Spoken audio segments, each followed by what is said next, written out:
You've been scrolling for 3 hours. You don't remember what day it is. Your eyes hurt. Your brain? Rotting. And no, this isn't a Black Mirror episode. It's just a regular Tuesday night in the 21st century. You're knee-deep in a sea of memes, micro videos, and content that's either disturbingly specific or completely meaningless. Either way, you can't stop. If any of that sounds familiar, congrats. You've probably encountered what the internet likes to call brain rot. It's that warm, fuzzy feeling of mental mush after watching one too many TikToks, doom scrolling Twitter, or falling down a YouTube rabbit hole about, honestly, you're not even sure anymore, but what exactly is brain rot? Is it just a meme, a cry for help, a warning sign? Or maybe, just maybe, it's a symptom of how our brains are adapting to the weird, addictive ecosystem of digital content. We're gonna break it all down. The joke, the reality, the science, and the strange comfort we all find in it. So before your attention span resets in 15 seconds, hit that like button, leave a comment with your most recent brain rot moment, and subscribe for more content that probably won't help, but at least it'll rot your brain in style. Welcome to the age of brain rot. And yeah, you kinda like it here. CBDBD dop dop, yeah yeah. CBDBD dop dop, yeah. CBD dop dop, yeah. What is brain rot? The term brain rot has become everyday slang in internet culture. You'll find it in comment sections like, "This gave me brain rot," or "I lost brain cells watching this." It's usually meant half as a joke, half as a genuine observation, a reaction to content so absurd, chaotic, or low effort that it leaves you feeling mentally dazed yet somehow entertained. At first, brain rot was just a dramatic insult, a way of saying something was ridiculously stupid, but over time it evolved into something more complex, a label for entire categories of online experiences. That includes endless TikTok scrolls, surreal memes, chaotic humor, or videos so random they feel like your brain is being poked by a raccoon with Wi-Fi access. Crucially, calling something brain rot doesn't mean you hate it. On the contrary, it often signals affection. It's the kind of content you binge at 2 a.m. because it asks nothing from you. It's comfort chaos. People don't say, "I have brain rot," out of panic. They say it as a weird badge of honor, a recognition that they've fully embraced the absurd rhythm of online life. There's also a sense of shared identity in the term. It tells others you're in on it, that you understand the humor, the tempo, the randomness. It builds a kind of digital solidarity. Everyone's a little overstimulated, a little burnt out, and laughing at things they wouldn't even be able to explain out loud. So while brain rot sounds negative, it's more of a cultural wink, a mix of self-deprecating humor and ironic acceptance. It reflects how we've adapted to the overwhelming stream of online content by leaning into the chaos, laughing at it, and occasionally wondering if our attention spans will ever recover. Why your brain loves this stuff? Let's talk about dopamine. Yes, that tiny chemical in your brain that makes you feel good. Social media platforms from TikTok to Instagram to YouTube Shorts are designed to trigger your dopamine receptors as fast and as often as possible. Every scroll, every like, every notification is a mini hit of pleasure, and your brain, it loves that stuff. The thing is, it's not just about pleasure, it's about speed. These platforms bombard your brain with rapid-fire content. Short, flashy, emotional, weird. Your brain lights up like a Christmas tree, trying to process it all. But evolution didn't prepare us for this. Our brains are wired for survival, not for watching 38 videos of people deep-frying random objects in under 5 minutes. Eventually, your cognitive system starts to short-circuit a little. You're not bored, you're overstimulated. You enter this weird zone where everything feels funny, but nothing really sticks. That scroll haze at where your thoughts get fuzzy and time disappears, that's brain rot. Not literally, but close enough to make you wonder what your ancestors would think. And here's the messed up part. Your brain loves this overstimulation. It's like junk food. You know it's not great for you, but it tastes amazing in the moment. You tell yourself,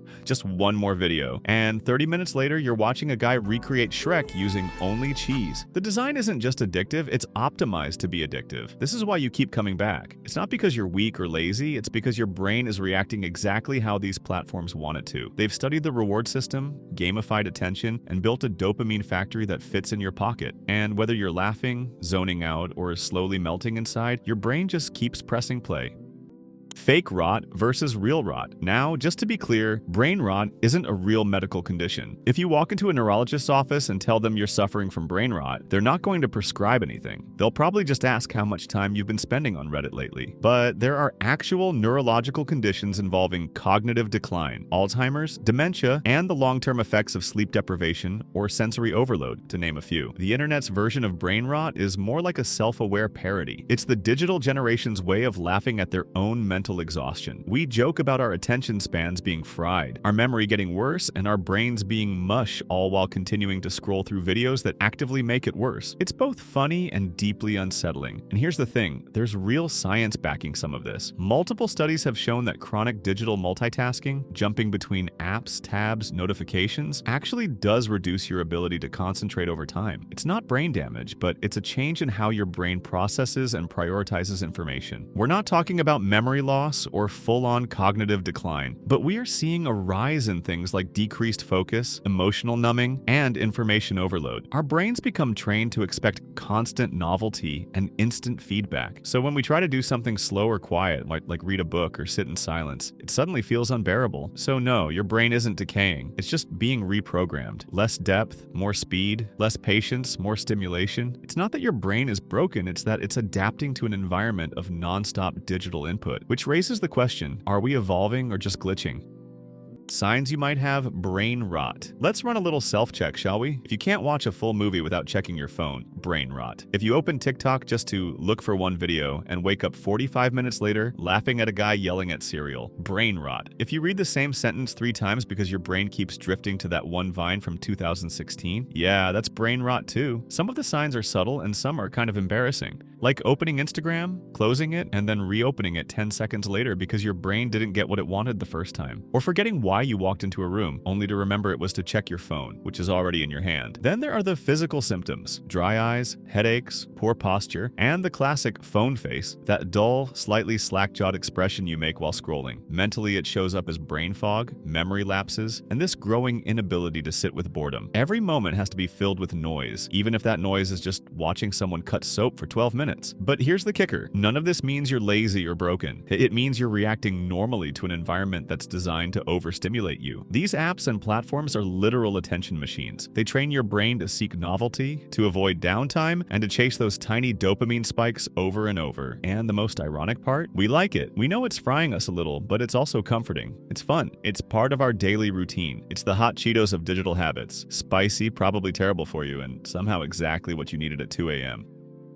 Is this a problem or just the future? Depends on who you ask. Some people see this whole brain rot phenomenon as a natural byproduct of living in the information age. Memes, micro-content, chaotic humor, they're not signs of decay, but of adaptation. New formats for new minds. In that view, what older generations call a problem, younger generations might call culture. Brain rot is just the background noise of connection, but others aren't so optimistic. They worry that we're losing something important, the ability to sit still, reflect, or tolerate even a few minutes of silence. They see a world where everyone's consuming but no one's creating, where our brains are constantly reacting but rarely engaging. Attention spans shrink, patience dissolves, and suddenly a 2-minute video feels too long. Maybe it's not one or the other. Maybe brain rot is both, a cultural shift and a canary in the coal mine. On the surface, it's just funny videos and overstimulation, but underneath, it might be a sign that we're collectively overwhelmed, that we're turning to fast content, not just for fun, but as a shield against boredom, stress, and everything else we don't want to sit with. There's also a strange irony here. In our quest to never be bored, we might have erased one of the most valuable parts of being human. Boredom used to be where ideas were born, where curiosity lived, where creativity started. Now, the moment boredom creeps in, we reach for a screen to drown it out, often without realizing we're also drowning potential. So, is brain rot a problem or just the new normal? The answer might be yes to both. It's the digital world we've built, chaotic, infinite, oddly comforting. And the challenge now is figuring out how to live in it without letting it rewire us completely, or at least not without a little resistance.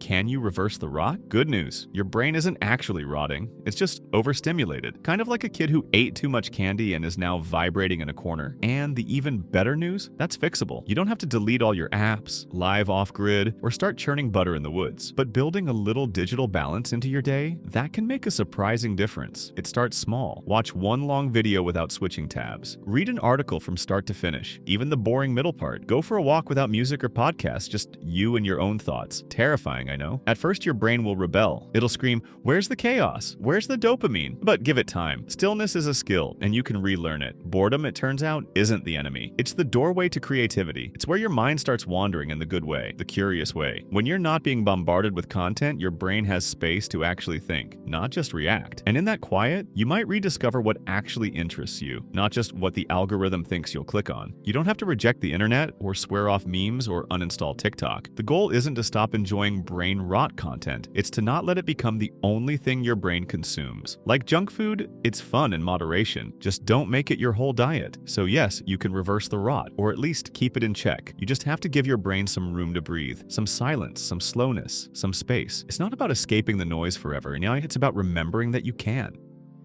Final thoughts before your brain melts. So is the internet giving us brain rot? Kind of. But it's not like we're being dragged into it against our will. We're swan diving in, eyes wide open, thumbs ready. Every scroll, every click, every microdose of dopamine, we know what we're doing. And we joke about it because it's relatable, it's funny, it's us. But just because we can laugh about brain rot doesn't mean we're safe from it. The real challenge is figuring out how to be part of this overstimulating, always-on world without completely short-circuiting. How do we stay human when everything is built to distract, entertain, and overwhelm us? How do we keep our attention spans alive, our thoughts coherent, and our inner world intact? It's not easy, but it's also not impossible. Sometimes it's just about noticing, catching yourself mid-scroll and asking, wait, why am I watching a guy put googly eyes on eggs? That tiny pause can make a difference. It creates space, a moment of awareness, and sometimes that's all you need. Not to stop, but to remember that you could. Of course, if you're already deep in the scroll spiral, that pause might never come. And that's okay too. You made it to the end of a video about brain rot, which means your brain is still functioning at some impressive level, maybe even thriving in the chaos. Weird flex, but we'll take it. So go ahead, rot in peace. Watch your memes. Send that cursed video to your group chat. Just hydrate your brain every now and then. Touch some grass, and when the chaos gets too loud, remember, silence is still out there, somewhere.